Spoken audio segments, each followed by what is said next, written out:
Sandra Ávila Beltrán has a story movies are made out of. Damn good ones at that. One of the only women with access to the top echelons of cartel life.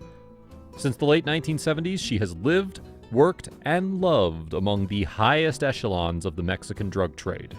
Her prominence earned her the moniker Queen of the Pacific, in celebration of her reputed proficiency in managing a fleet of tuna boats filled with 10 tons of cocaine apiece as they traveled north from Mexico's Pacific coast into the world's #1 cocaine market, the United States. Ávila has been imprisoned for money laundering for the past 7 years, including 2 years in solitary confinement. She delivered an exclusive interview, her first in over a decade, from her house outside Guadalajara, in which she slammed Mexican politicians' corruption, mocked the futility of drug prohibition, and hailed Joaquin El Chapo Guzman's release.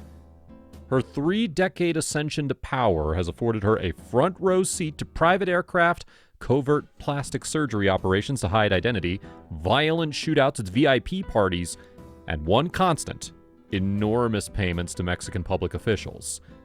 The biggest she says she's ever heard of was a $100 million bribe to a Mexican president. $100 million to her seemed very little in the grand scheme of things.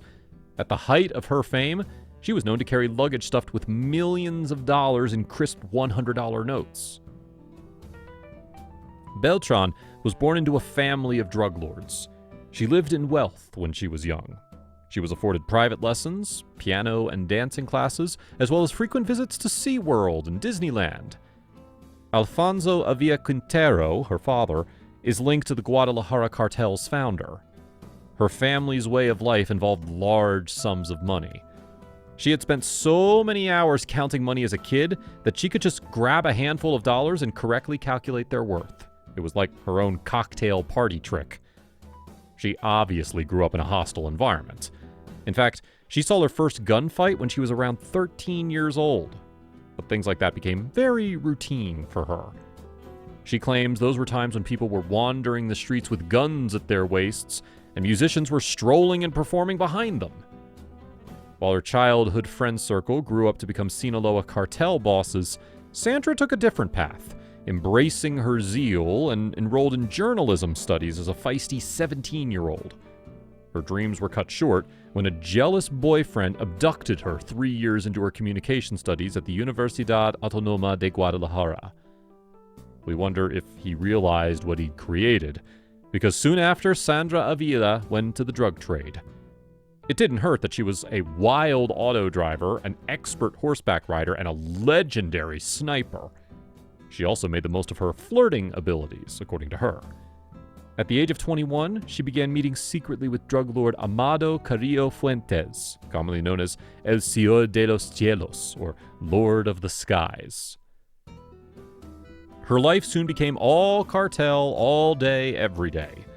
She advanced quickly through the ranks as an adept student, and was wanted by men at every step of the way.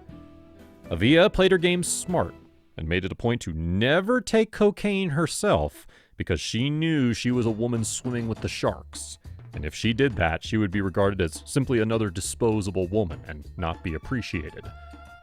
She explained how women in our world are abused, rejected, and thrown away with as much care as a kid dumping a Barbie doll. Narcos leaders would retain a harem of up to 10 women, and she stressed that this sexual freedom did not apply to their female counterparts. Women were viewed as objects, adornments, or necessities, but never as a battling being, or a person composed of victories and successes. She placed a high value on gaining respect. Ávila didn't just want to be invited to the party, she wanted to be the queen of cocaine. And her coronation was completed in less than 10 years. She became friends with El Chapo Guzman, dated a prominent Sinaloa cartel boss, led a 30-car flotilla, and won shooting contests with Rafael Caro Quintero, founder of the Guadalajara cartel. She gave her kid a Hummer for his 15th birthday, and then a $40,000 stipend every few months. A gold pendant in the shape of Tutankhamun hung around her neck, set with 83 rubies, 228 diamonds, and 189 sapphires.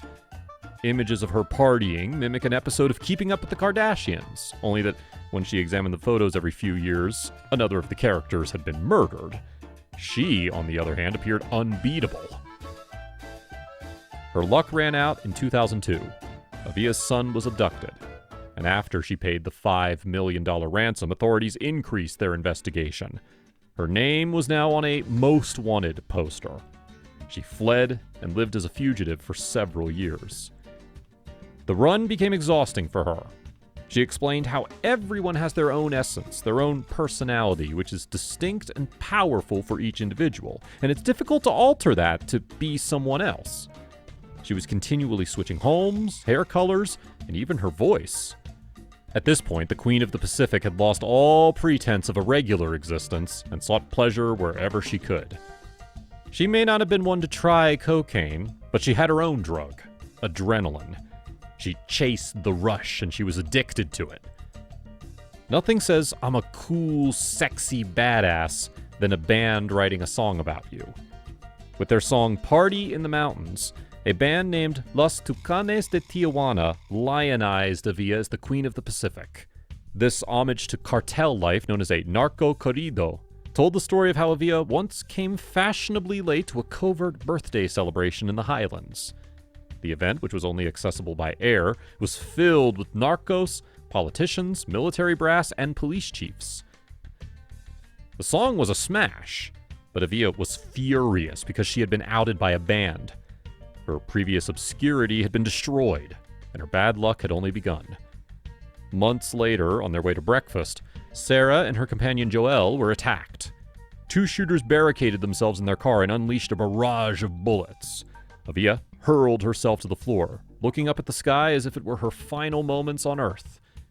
However, she was reminded of her recently deceased brother and how his loss had been so difficult for their mother. She was willing to take a risk. Her life on the run lasted for the following 3 years. She met her new boyfriend, Juan Diego Espinosa, an attractive young Colombian cocaine dealer, but her adventure had come to an end, and she was finally arrested on the 28th of September 2006 in Mexico City.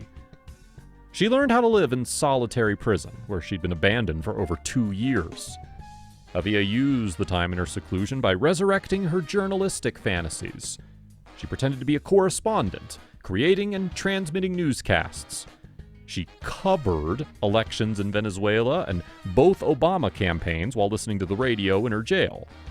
This helped her evade the boredom for months without human interaction by scribbling in notebooks. That's a wrap for this video. What do you think about Sandra Ávila Beltrán's story? Are you hoping for a Netflix adaptation? Let us know in the comments below. Make sure to give this video a thumbs up and subscribe to our channel for more videos like this. See you in the next one.